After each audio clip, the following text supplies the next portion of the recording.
welcome to the 4th Fran Academy Leadership Conference. This is where seasoned leaders, corporate leaders, young corporate leaders, community leaders, and student leaders convene to shape the future of leadership.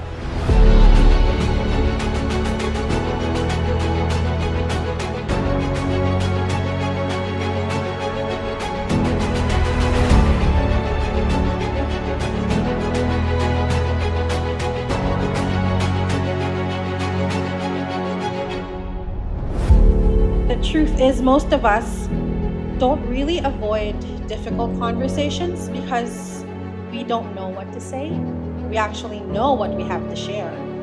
It's that we're afraid of how the other person is going to react to whatever it is that we have to say.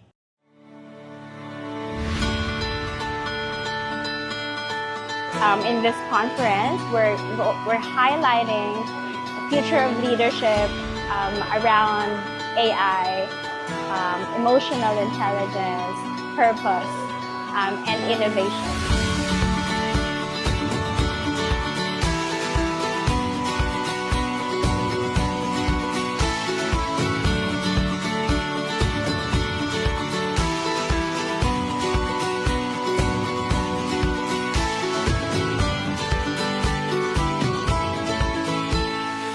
A jack of all trades is a master of none.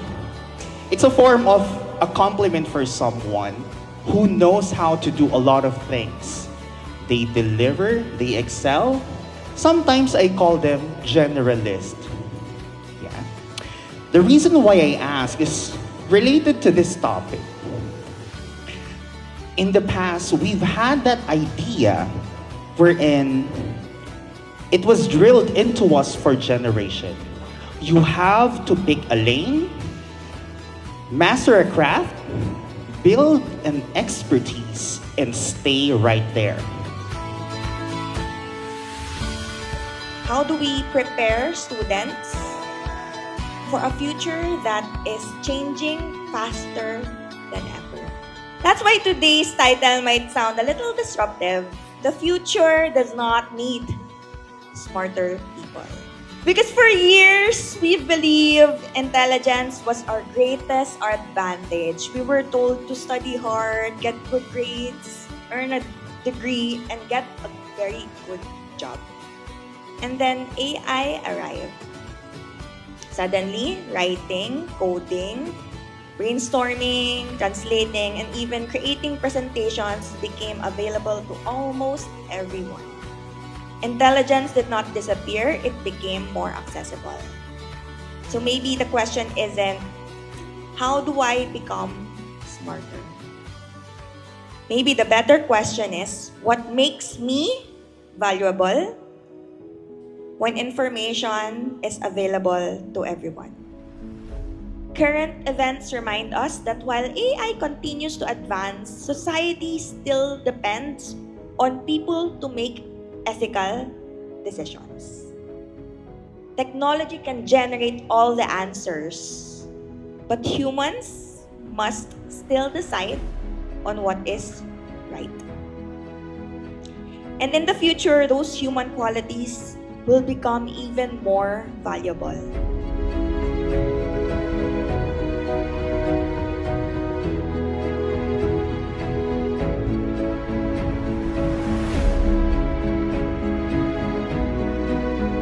Failure is not avoidable.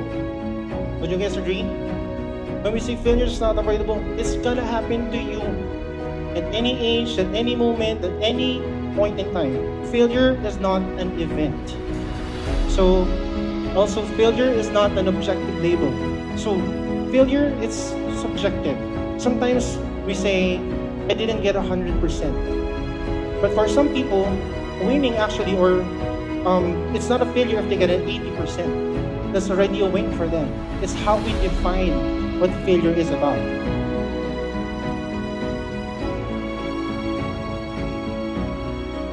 For us to be true to our values, share what reflects who you want to be, and stop tailoring your message to what you think others want to hear.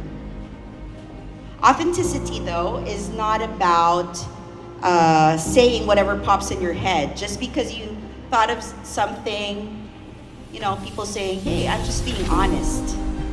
Of course, we have to make sure that when we are delivering our authenticity, it's also delivered with empathy and healthy self-expression. Doesn't mean that you have no filter in how you deliver your authenticity. So it would be good to weigh whether your current thoughts and emotions are truly aligned with your values, and that's when we can say that we're speaking with authenticity.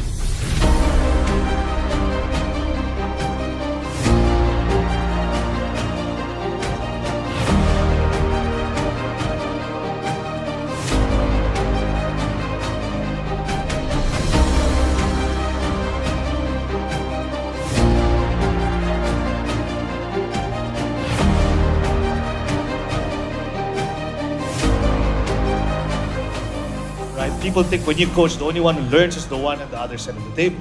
Right? But you're coaching, you learn why you coach. If you coach everybody, there are different personalities, different problems, different issues, and you learn as a leader. So it's actually a very selfish thing. I coach everyone to the rank and file. 100 of my people, one squad, all the way, at least 15 minutes, and they will remember it. My leader made 15 minutes for me. He's super busy, but made time. Right? Make it a conversation, not a lecture. Ask questions, let them do the input, and it's a skill that's very hard to do if you're developing your career, but ask questions and then make your statements first.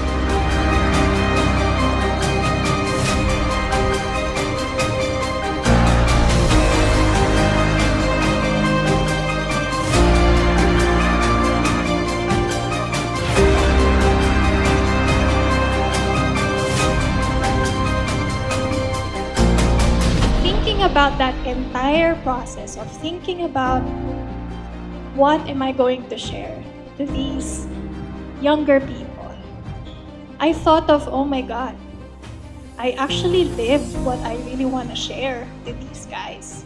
Like, wow, how AI made me better, how AI made my message a lot clearer to resonate to my audience.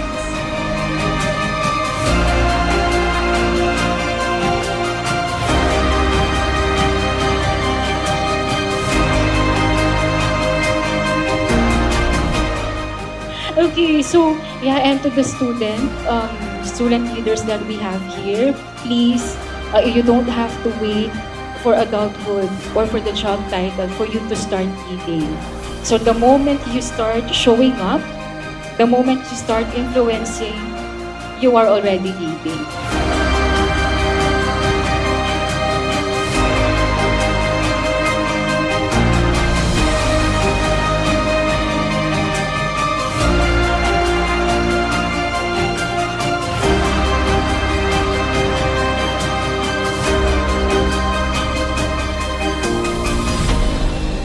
I think everyone are familiar with this quote. Before you become a leader, you must first become a good follower. How do we influence without the title, without those badges? How do we influence? How do we make things different? So I agree with, I definitely agree with that. You need to be a good follower, right? It teaches us what? Humility, integrity, influence others. But then the real question is, sino ba tayo? All right. So that question will lead us to the first person you will ever lead is correct yourself. Why? Before you lead a team, you need to lead yourself first. Do you agree? Absolutely. Before you can influence other, you must be a good influence yourself. There is something every leader must understand. People do not only follow your directions, they absorb your state or your energy. If you are calm, confidence spread. If you are focused, clarity spread. If you're overwhelmed, uncertainty spreads. Your energy enters the room before your words do. Your mind creates focus. Your emotion shapes the team's atmosphere. Your physical energy determines your leadership capacity. Leadership is not just what you know, it is what you transmit.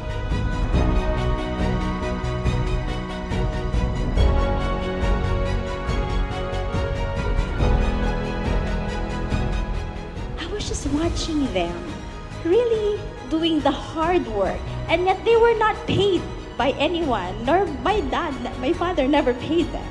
But I was always wondering, how could he influence these people to do something?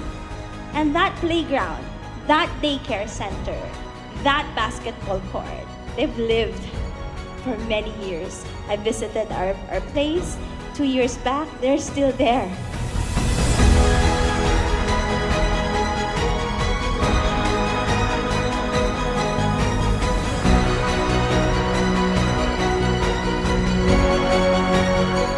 But a lot of this is actually related as well to how we communicate our outputs and goals as a nonprofit, which, by the way, relates to my topic on digital communication excellence.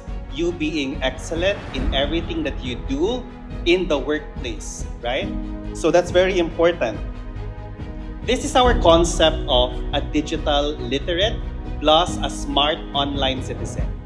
Number one, at the very core of this, your foundational skill or your foundational trait as a part of the online community is you're respectful, you are standing up for what is right, not just for yourself, but also advocating for others. You use tech for good. You are a safe person. Ibig sabihin, you're not necessarily doing scams, but in general, you are a safe person. You're also critically thinking. Hindi ka madaling mabiktima ng fake news. Okay? So, area of self-reflection and then self-awareness as well. Leadership begins when you begin understanding yourself. We spend years learning how to manage projects, paano ba mag-budget, paano ba sa amin, paano makitungo sa pasyente and all. But very few of us are ever taught to manage ourselves. Natutunan ko lang yan 2018 kung saan ko nakilala si Fran or Coach Fran. So, Peter Drucker said, you cannot manage other people kung di mo kayang i-manage yung sarili mo muna.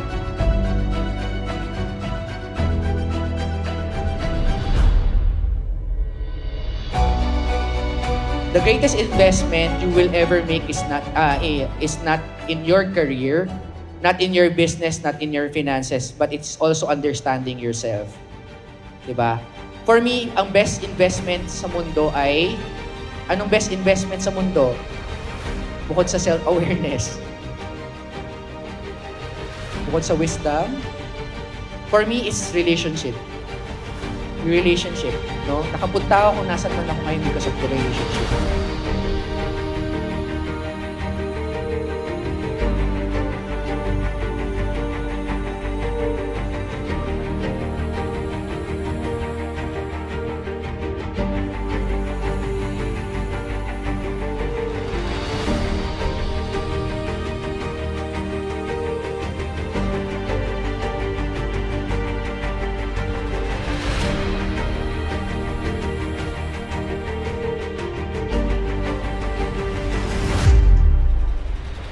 So this is my intention today. I want every one of us, whether you are a student, a professional, to walk out of this room, exiting the conference, with a clear vision of who you want to become, and a confidence to make your dreams come true. Do you believe that? Yes. One more time. Do you believe in yourself? There you go. That's the spirit. Thank you so much.